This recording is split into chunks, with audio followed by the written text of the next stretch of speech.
with Carla Aerts from the University College of London. Welcome to you all.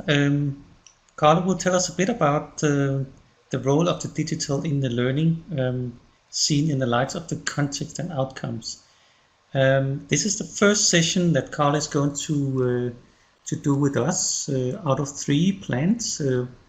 Dates for upcoming sessions with Carla will be announced later on. But without much further ado, Carla, I will give the microphone over to you. You may go ahead. Okay. All right. Hi, everyone. I'm really chuffed to be doing this, and it's wonderful to sort of get to meet you online. And what I wanted to do today is kind of explain a little bit as to where I'm coming from and sort of the observations I've made during my kind of online learning career path. And I wanted to share this with you, and then hopefully after we've gone through the slides, we can also have a bit of a discussion. Just to give you a bit of context of who I am and where I'm coming from. I currently work for UCL in London, as Jacob indicated, and I'm the Director of Futures at the Institute of Education. Now, what that means is that I'm involved in sort of looking at online learning provision or digital channels that the university can use in provision of learning and communication with students and also life learners in a variety of contexts.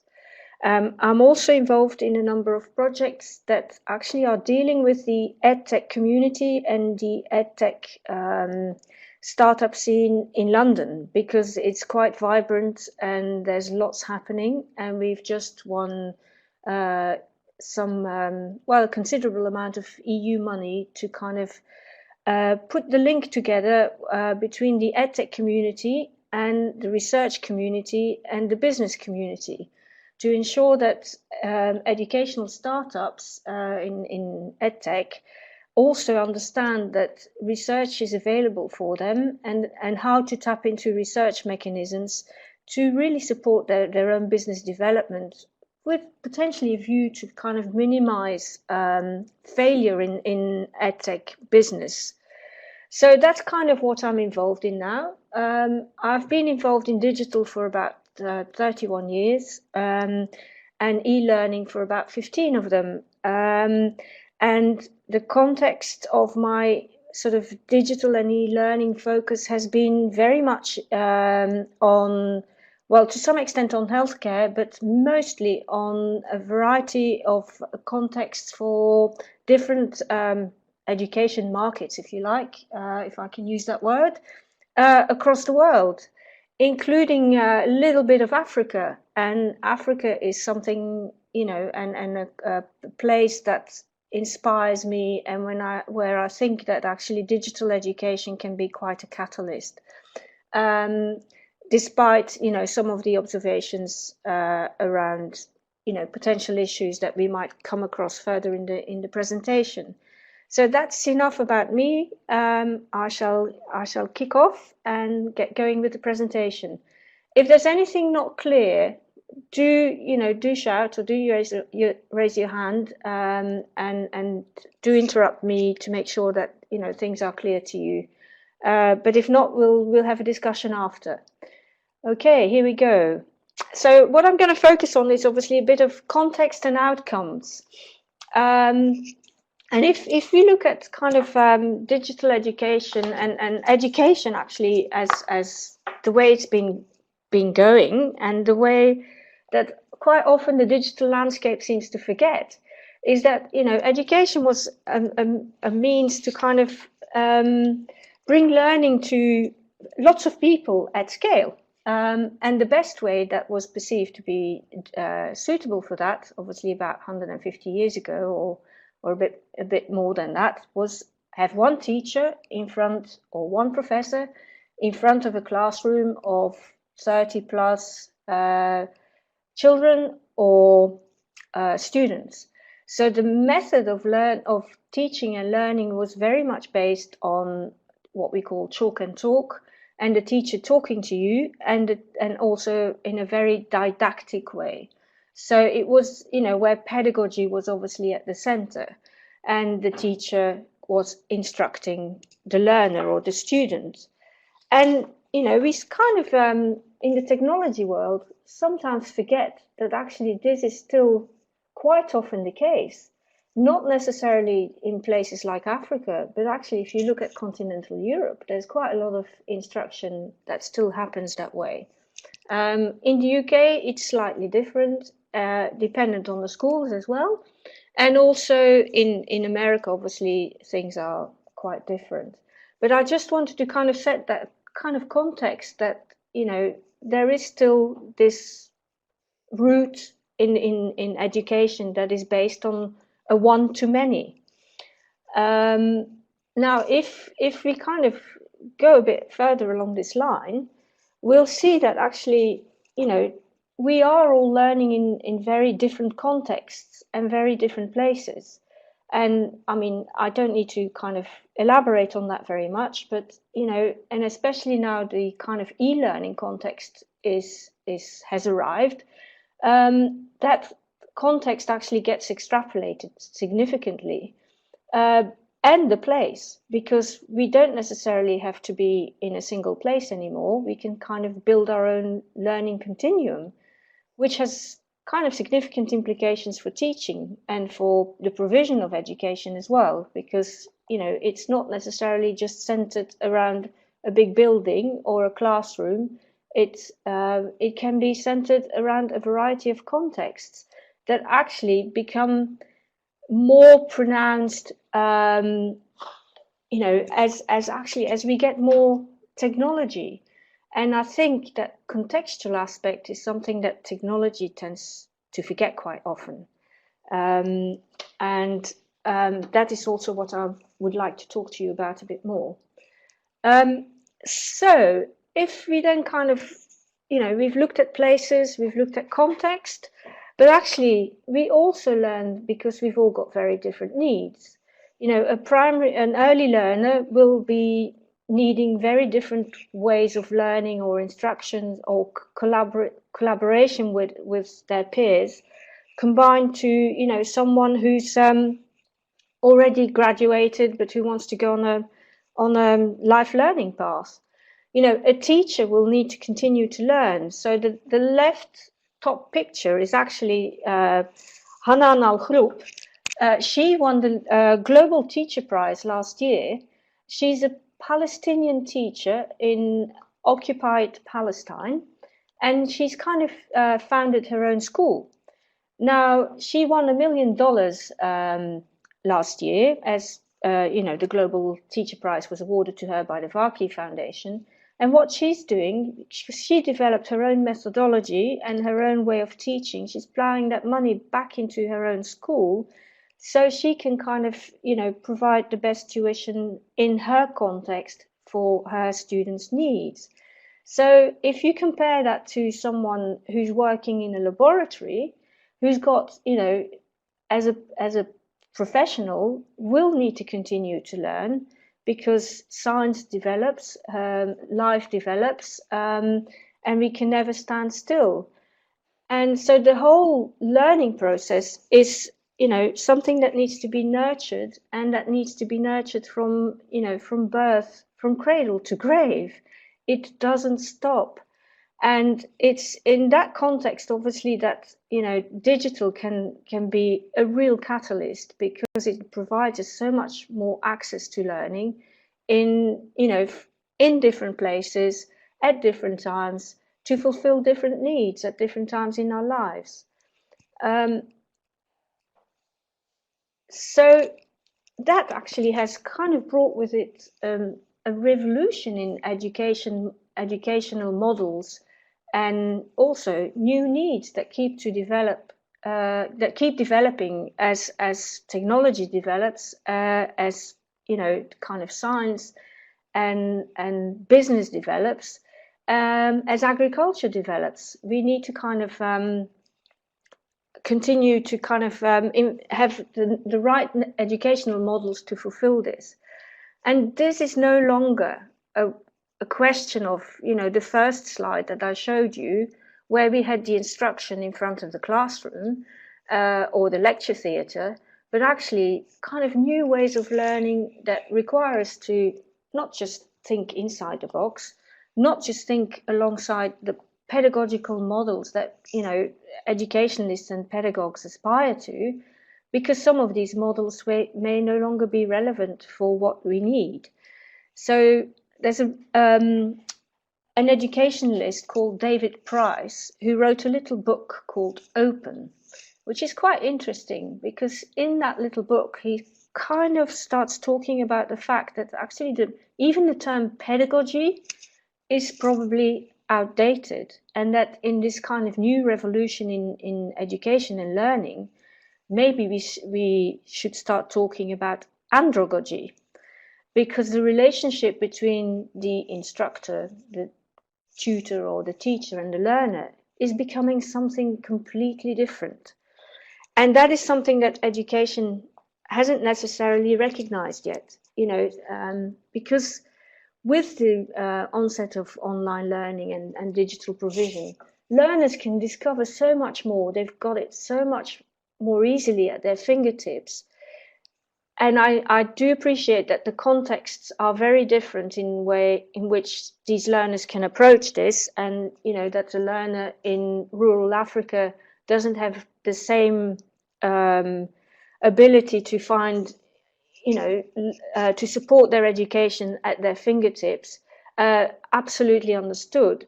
But what is different though is if this learner has got access to mobile data, they can actually find out much more than they were able to, before.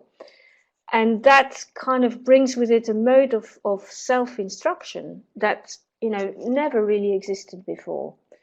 And that allows for, learning as a discovery path with new ways of collaborating with people across the globe to support that learning that we hadn't at our disposal before. So I think, that is really something that, as well as the place and the context, the mode and the needs are also evolving, and they're evolving quite rapidly. And that is something that technology understands, but education doesn't necessarily understand, which is why you start getting a bit of a disconnect. I'll come to that a bit later. Right. Obviously, given the world we live in, given the sort of, kind of constraints we've got in terms of, many youngsters being out of a job, many youngsters, finding it tough to make a go of things, and that is a worldwide phenomenon. It's increasingly important that education targets, the ability for learners to find jobs or to progress in their jobs, or even to change jobs. Because on average now in the Northern Hemisphere, and forgive me, I'm not entirely sure how that relates or how that works out in the Southern Hemisphere, and I'm sure there's a lot of diversity there. But on average in the Northern Hemisphere, especially in the Anglo-American part of the world, people tend to change jobs about 11 times in their life. Now, that doesn't really come without learning or without the ability to kind of continue your own education, even beyond school, university, or, postgraduate education. So that is why kind of education for jobs becomes so important. At the same token, I would like to kind of raise a bit of a flag here, because this focus is also starting to potentially drive the technology that supports education in a kind of maybe a bit more of a utilitarian kind of mode or direction, which is also potentially a bit dangerous for education itself and for what comes out of education.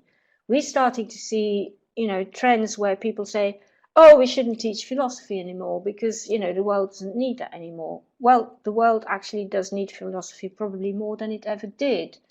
And again, it's something that I would love to discuss with you further, but I'd sort of like to progress through the slides first.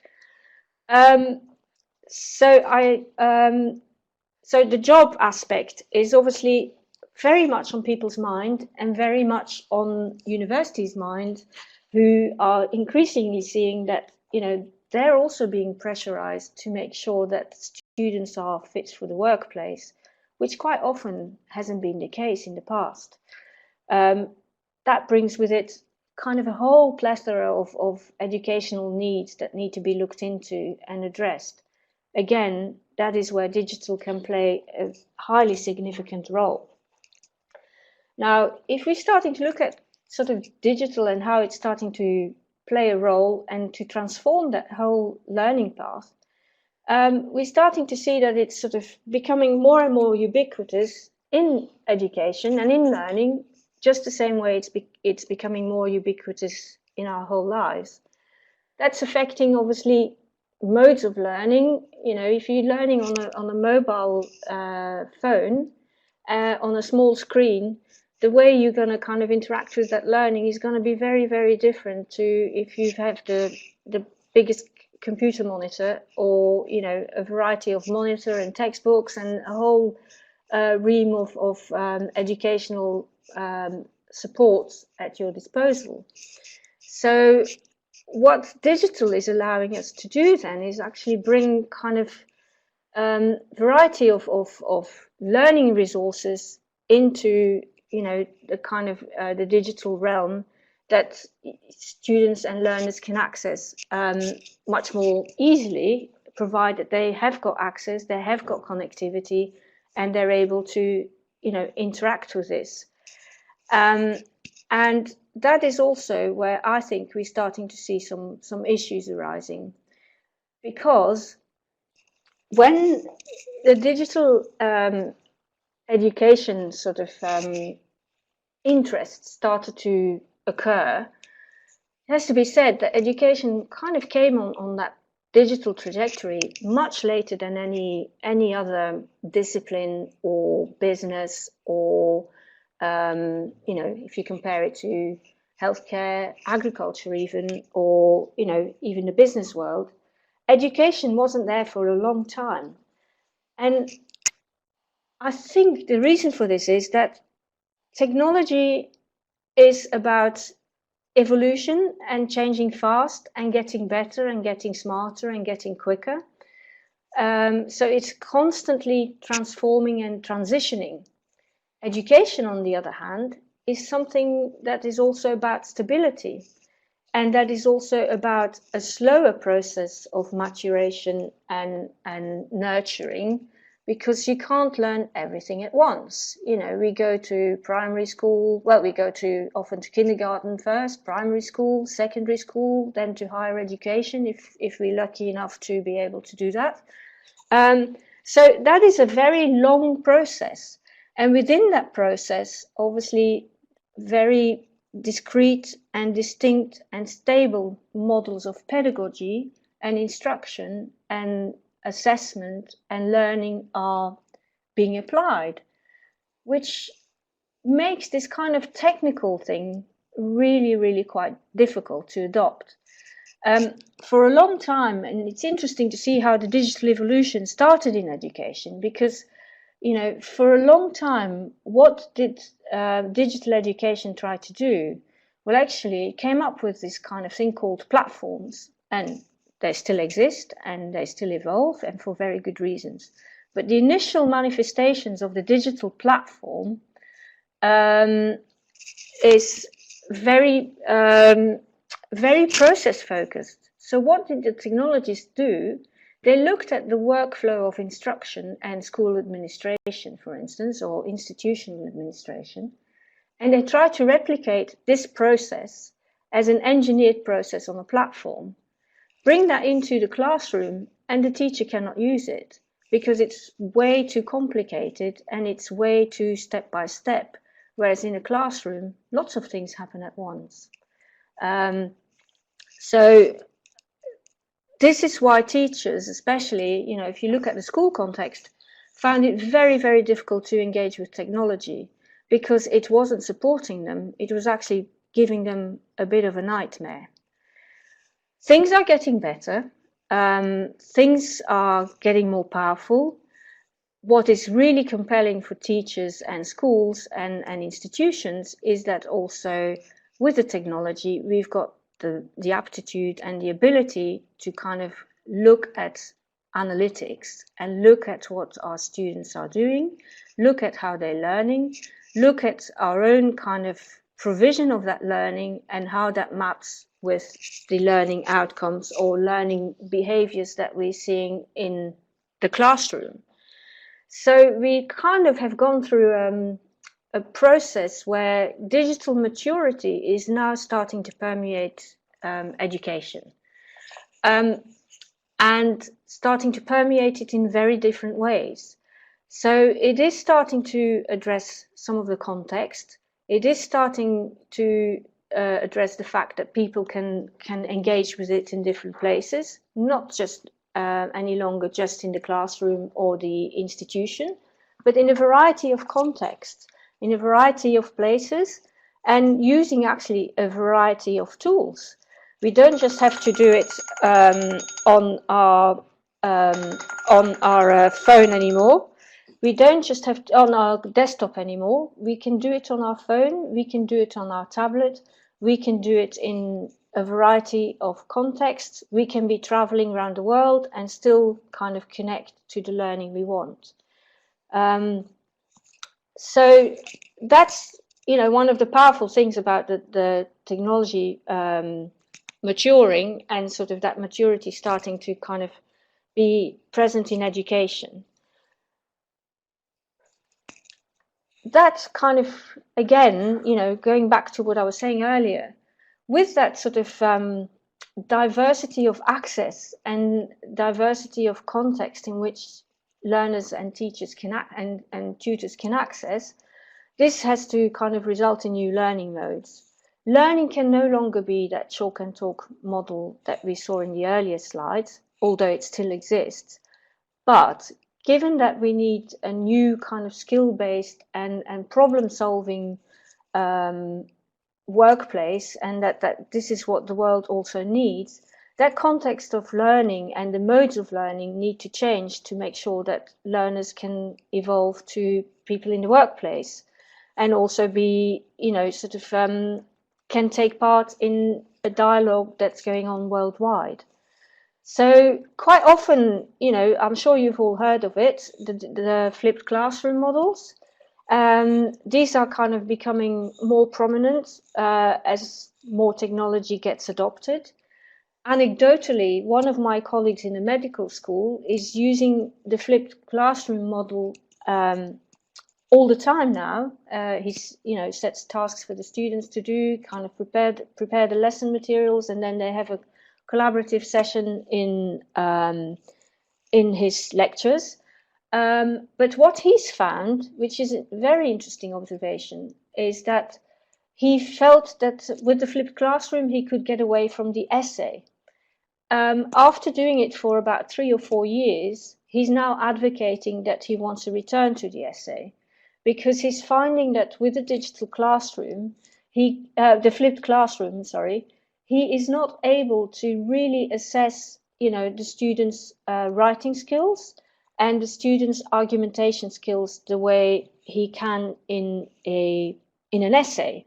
So he's reintroducing that form of assessment in his lectures to kind of test and validate the students' ability for critical thinking, putting an argument together in a written way. So again, new models, new kind of ways of learning, and new evolutions in digital. However, I think we're actually starting to reach some tipping points now, because where technology is really good, it's when it can deliver at scale, because then it becomes cheaper. What I'm increasingly finding when I'm sort of looking at, you know, the kind of learning context and looking at digital learning is that the more technology throws at it, the less and the more it claims that it is personalizing learning, because that's, something that the technology is very keen to do. Adaptive learning, personalized learning, they're all the buzzwords, AI supported learning. The more that this is happening, the more I find that actually technology is not necessarily addressing the personalization, but is addressing standardization. And they're very, very different things, because it is sending learners and instructors down learning paths that are so-called addressing the learner's needs. However, those learners' needs are identified by use of algorithms that, have identified a set of rules that they might be interpreting intelligently and learn from, or a set of what they call knowledge graphs, which are based on a number of assumptions. So these assumptions are starting to dictate learning more and more. So what I'm sort of finding now, and I'm working with the startup scene, is that you're finding that the technologists, because they can do all sorts of clever things, are running ahead, zooming ahead, and actually not engaging with the educators. And that this leads to someone like Salman Khan. I assume you've all heard of the Khan Academy. If you haven't, let me know and I'll explain to you what it is. But basically, Salman Khan introduced maths learning to support his niece who was struggling with maths at distance. And from that, he developed the Khan Academy, which is kind of claims it's adopting this personalized learning mode and learning model to support discrete needs. Now, where Salman Khan was relatively successful in doing that was in his maths provision. The reason being that maths is quite binary and can kind of support those kind of modes more easily. Try and extrapolate that to language or anything to do, even physics. The physicists really struggle with this. And try and kind of extrapolate that to history, philosophical concepts, theory of knowledge, or any humanity disciplines, it becomes really a lot harder. And you're finding that, sort of the technologists are coming up with all these weird and wonderful models of learning and publishing white papers, such as the white paper that was published about 2 years ago at the World Economic Forum around 21st educational needs and skills, that claimed that actually the best way forward for education was called a closed learning loop. And that closed learning loop was based on exactly this, an algorithmic way of learning that would so-called personalized learning, and would support that approach in learning, where the learning became virtually like a circular model. Now, I don't think I need to tell any of you that education doesn't quite work like that, and that this is something that I think is one of those tipping points where education and technology really need to sit around the table together and work out how this needs to work, how this has to go forward, not just recognizing the personalized needs that are based on these algorithmic knowledge graphs, but actually recognizing to start with that we all learn in different contexts, and that these contexts need to be added to our own personal learning trajectory. I think that is where technology needs to go. I think that is where there are a lot of tipping points that we're going to reach. That is also where we potentially face a number of problems, because education is not a good area for experimentation, because who are going to be the guinea pigs for that experimentation? It's the learner. So lots of tensions, lots of tipping points, lots of areas that I kind of am increasingly being obsessed by, because there's this kind of tension between, you know, what the technology can provide as a catalyst versus what the technology claims it can provide, but isn't necessarily the catalyst. And that is stuff that I'll be talking about, you know, in some of my other sessions, and that I hope, you know, I've enthused you a little bit to kind of start engaging with, you know, what I've been saying here. This is kind of my last slide. I see that you've all been very, very busy writing questions. I'm looking at one saying, is distance learning the same as digital learning? I would say it isn't, because this, and it's interesting that you asked this question, and the reason I'm picking it up is because it's a debate I'm having virtually on a daily basis here. Because obviously distance learning is a mode of learning that is recognized and that is quite old, the correspondence course being one of them. And I would say that if you adopt that kind of traditional model of distance learning, which is what universities are kind of often doing, and higher education institutions or community colleges in their distance provision, they're kind of replicating in their distance learning either the traditional distance learning model or the on-campus model, kind of putting it on a digital channel. I think the problem with that is that actually the way you interact with learning in the digital domain is very different to the way you interact with learning in a traditional distance learning context.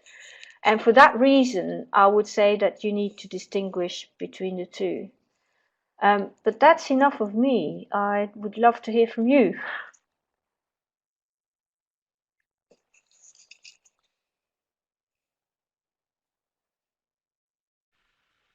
Okay, I'll just do a quick mic test.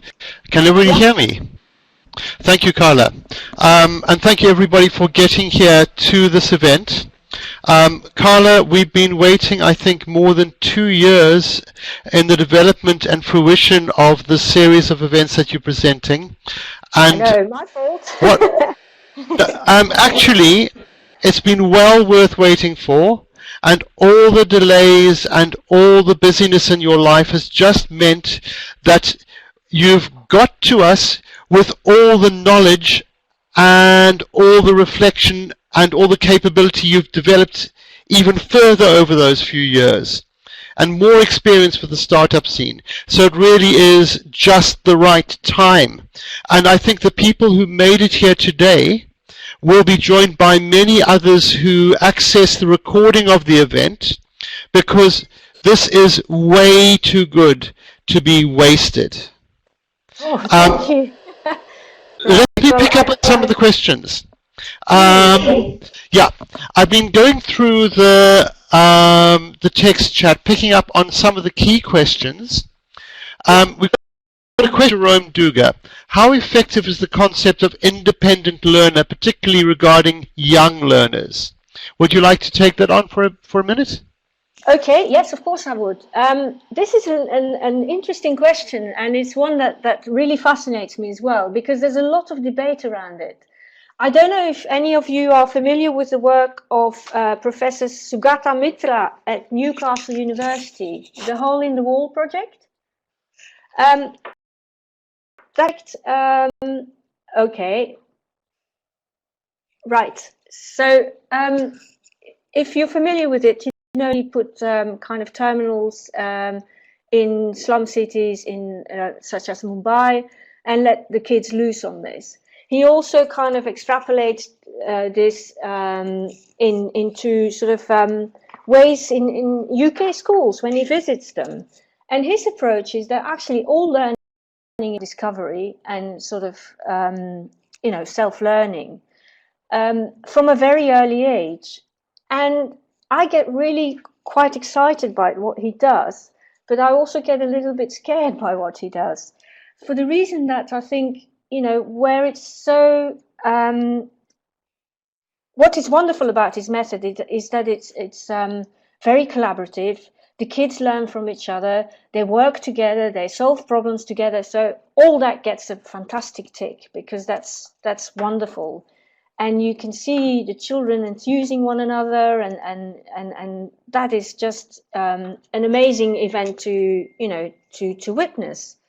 And sometimes, the kind of what the children come up with as solutions to some of the stuff that they've discovered, or the questions he set, is really quite amazing.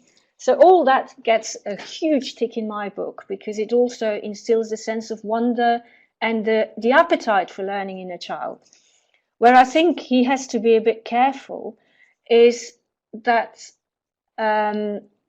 where the opportunity exists for children to have a slightly more structured education, to kind of really progress learning, you need to have a foundation that you can build on. And I think without that foundation, it's going to be very hard for those children to keep developing, because they'll reach a plateau. They might reach a plateau where, they're not necessarily being questioned, and their self-questioning may not evolve. So this leads us to the question whether, is the teacher still relevant? My goodness, is a teacher relevant? The teacher is more relevant than ever, I think, especially in these learning contexts, because no longer is it just about teaching, but we're becoming mentors, and that is what is needed. So that self-directed learning, certainly in young children, I think we need a really healthy mix of both, where the teacher or the mentor or the kindergarten leader can sort of ensure that the child keeps discovering, the child keeps doing that in his or her own way, but also that they provide a framework or a foundation for the discovery. And I think that is really powerful. You may want to look up a wonderful New Zealand early learner specialist called Wendy Lee, and that's Lee, L-E-E. She's amazing. She set up her own kind of kindergarten, and now I think they've got about 3 or 5 kindergartens in New Zealand, or early learner schools. And her approach is very much around, child discovery, but providing a nurturing environment for that discovery to happen.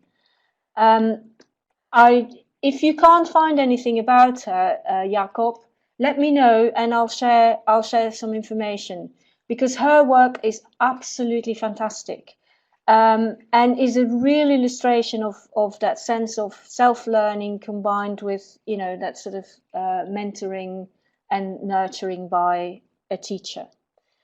Has that answered your question?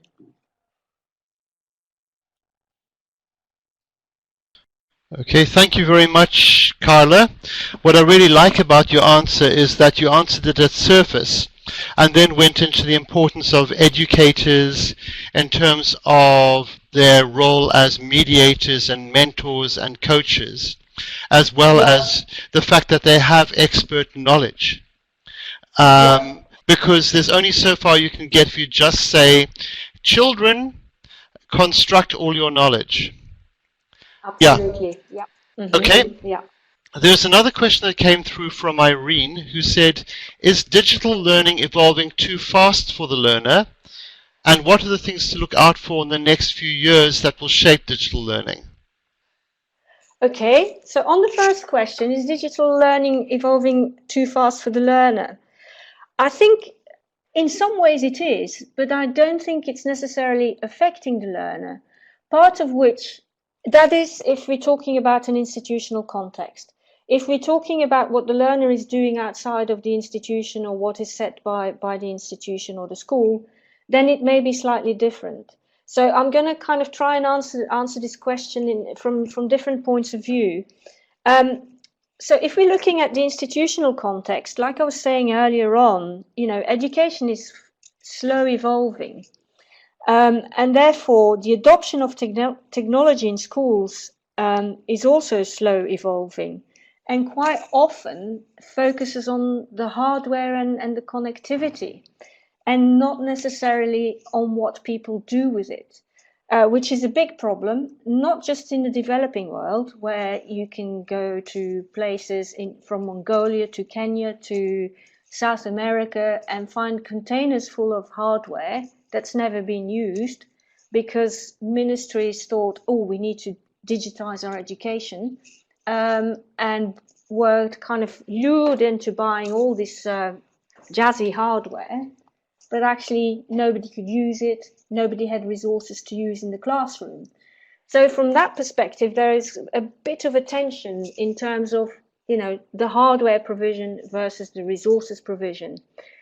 And also the hardware in the classroom, and what I was explaining earlier on, that teachers often find it difficult to introduce kind of platforms and the difficult technologies into the lessons and into the classroom and make that effective and efficient, because quite often it gives them more work than actually solving a problem. So that's kind of one side of the equation. And because schools are on finite budgets and institutions are on finite budgets, they don't necessarily renew the technology as much as, you know, kind of more business sector would do, or the science world does. So I don't think from that perspective it's necessarily going too fast. I think there is a disconnect between the two, where the technology is going fast, but actually the education has to catch up. What is also quite interesting, and this is again slightly to one side, but I think you might find it interesting, is that actually I was involved in a project a few years ago where we looked at introducing remedial tuition online.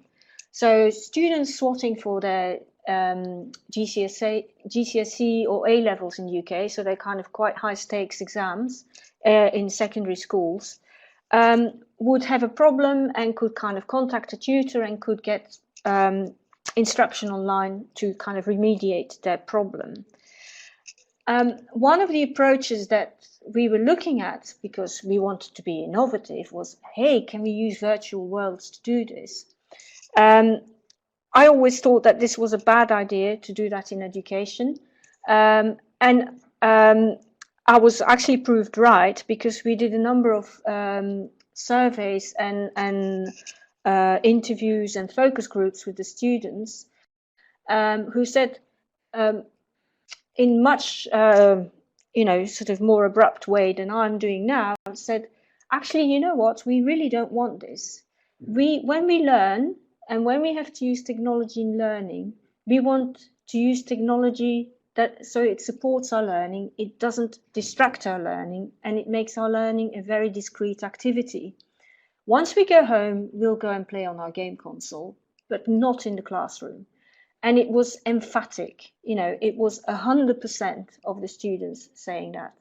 So that is also where it's interesting to kind of see that we shouldn't make assumptions of what learners really want to engage with technology-wise, because the technology is out there.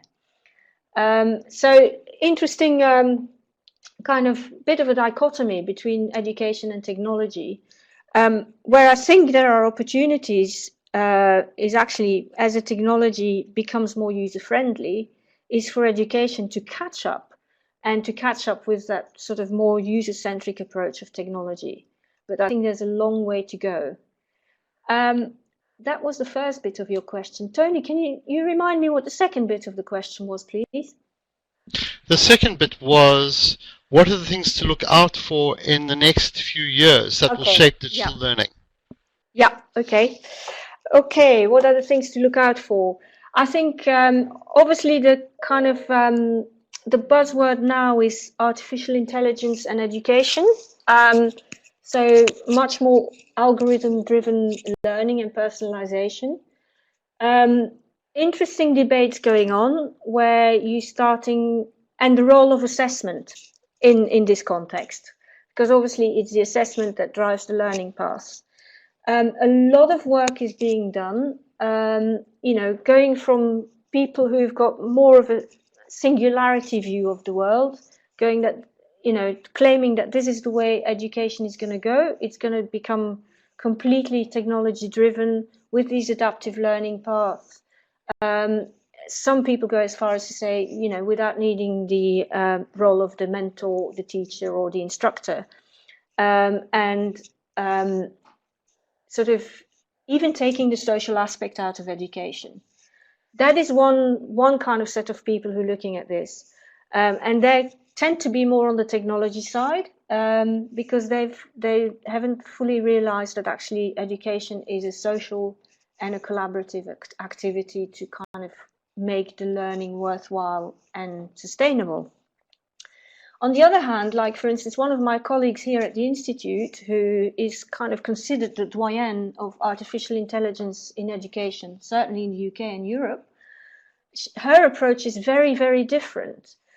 And which is one of the reasons also why we're hoping to kind of work closely with the startup scene, is sort of to bring that education aspect and that learning aspect much closer to the technology, in as much that her approach is, where we can use artificial intelligence in learning and education, we should definitely use it, but only if we augment the learning or or fulfill the educational need in an augmented way.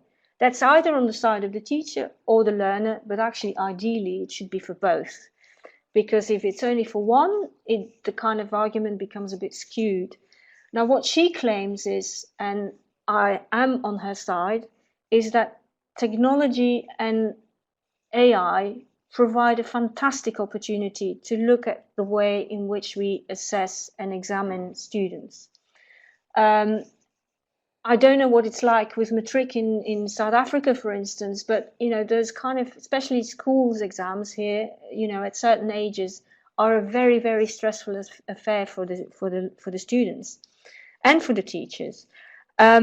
And to such an extent that it's all so target driven that it's kind of information is pumped into the student to make sure that they can really produce the results that help the target for the school. Her claim is that actually we should look at assessment in a very different way, in which it's being used, obviously formative continuously, but also summative, in a way that is AI supported, that supports the progression of the student, that actually doesn't rely on that single moment of a highly stressful exam, but actually looks at a far more holistic picture of a student. That is not to say that this is based on an adaptive learning path, but it's based on an informed learning path. And the difference between the two is quite stark, but it's quite hard to explain. Because with the adaptive, you're just looking at that machine-driven learning, whereas the kind of informative is obviously still also looking very much at the kind of inclusion of the teacher or the mentor. So there is definitely a drive for adaptive learning. McGraw-Hill are doing a lot in higher education that's AI supported. But interestingly enough, they had to kind of go back to the drawing board and look at what they were claiming to be AI support and how they were implementing it, because it actually wasn't fulfilling the needs of the learners, because the kind of the learning paths became too tight and not really broad enough to support a sensible and a meaningful learning trajectory. So lots going on. I think we are going to see more AI in education. I'm absolutely positive about it. Data analytics is another trend that's going to become increasingly important, because it provides policymakers with tools to measure and then to set policy against. What's also been quite interesting, and this is a little aside, is I don't know if any of you have heard of the Bridge Academy model or the work Mark Zuckerberg has been doing in Africa. I'm sure you have heard about it. That hasn't been going very well, because that again has made an assumption on how education works and how technology can support it from a technology perspective. And this is using kind of highly scripted teaching scenarios, with the support of tablets in schools, not even using qualified teachers, and you know, working on the premise that you can actually script education. Needless to say, that isn't quite working, because we all know that education is not something that can be fully scripted, and that you can't sort of define in that way. You only need one learner in the classroom to raise their hand and ask a very lateral question, and your script is completely out of the window. So I think that approach is obviously going to be increasingly questioned. But what is going to happen is that, given that we are facing a chronic shortage of teachers, technology is a means to help address that shortage of teachers. Not replace the teacher, but help address the shortage of teachers. And that is probably also something that we will start seeing more of over the next couple of years. So I think that's kind of my perception of it. But I hope that's answered your question. For that very comprehensive answer. We're getting close to the scheduled end of the session. Yeah. So maybe it's time for one of these reality check kind of questions. Antonio made a comment and a question in the chat where he was basically saying, is the digital divide a factor in the adoption of technologies? Because I'm thinking of you in first world contexts, but also attempting to bridge to developing world contexts. Yeah. I think the digital divide is a fundamental question that actually remains, and that potentially could grow wider again as the technology moves faster. Because with the kind of AI stuff and the kind of more algorithmic driven technologies, suddenly that kind of evolution is accelerating, and the adoption of that evolution is potentially also accelerating in certain contexts. Where that is potentially an issue is obviously in the developing world that hasn't got the technology to kind of benefit of these evolutions, and therefore widen the gap again. Whereas 2 years ago I would have said, oh gosh, developing world is in a way in a better position, which sounds a bit like an oxymoron, and it is, but in a way in a better position to kind of deal with education technology, because it can leapfrog quite a lot. Now I think that is no longer true, because I can see kind of evolutions, and when I go to conferences in the Northern Hemisphere, that kind of AI stuff is really rearing its head. But it requires certain level of sophistication in technology. What I think is interesting, and what always excites me when I go to Africa and when I read about what's happening technology-wise in Africa, is the way in which Africa looks at innovation. And I know it's a generalization, but I think it's one that is probably a little bit justified. And the way it looks at problem solving, and the way it can kind of bring that problem solving into applications, and potentially going forward, the way it can look at how it does that in technology and educational technology, I think is inspiring.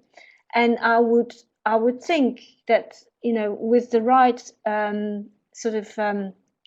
people involved, that some of the best innovation to cross the digital divide in education and in educational technology is going to come from Africa. And I'm absolutely convinced by that.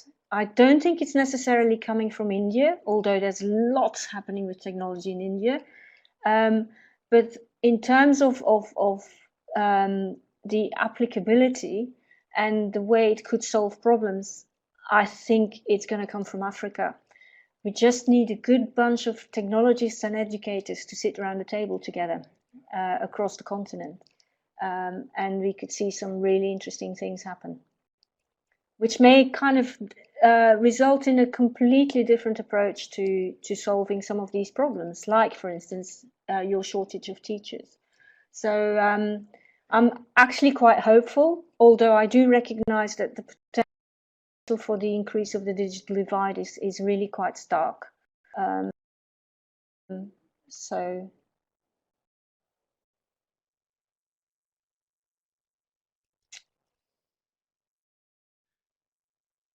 Yes, thank you very much, Carla, for taking that on directly like you take on all the other questions. And based on your experience of mediating and moving between and across first world and developing world contexts. yeah. This has been really helpful. And we're getting towards the scheduled end of the session. So I'm going to ask our colleagues if they can please enter closing comments in the text chat for Carla and for each other. And I've posted the links to the landing page for the seminar and to the forum for the seminar, which gives us an opportunity to continue the conversation in the next few days after this live event. Carla, thank you very much for sharing from your expertise, your knowledge, your very contemporary take on what's happening in the worlds of education and startups, and also from a very deep passion for better and transformed education across the world. Thank you very much for making this available to us, and we're looking forward, I think, to the whole of the series of events that you're going to be leading. It's been absolutely my pleasure, and it's a privilege to be able to do this, honestly. What I would like for you all to do is also to kind of post some questions that you would like to see addressed in the next sessions, because that will also help me making sure that, you know, I'm addressing your needs, because I'm also making assumptions here. So that would be really helpful. If there's anything particular you would like to kind of see included or addressed, you know, please do post the questions, and I will then start sort of mapping and thinking, you know, about the next ones, which I'm looking forward to tremendously. So yes, absolutely wonderful. Thank you so much for letting me do this. Thank you very much, Carla. We'll open a new thread in the forum specifically for people's questions. Okay. I'm looking forward to seeing what comes out of that. And thank you, Carla, and thank you, everybody, for your participation and engagement. See you in the forums to continue the conversation. The recording is being switched off right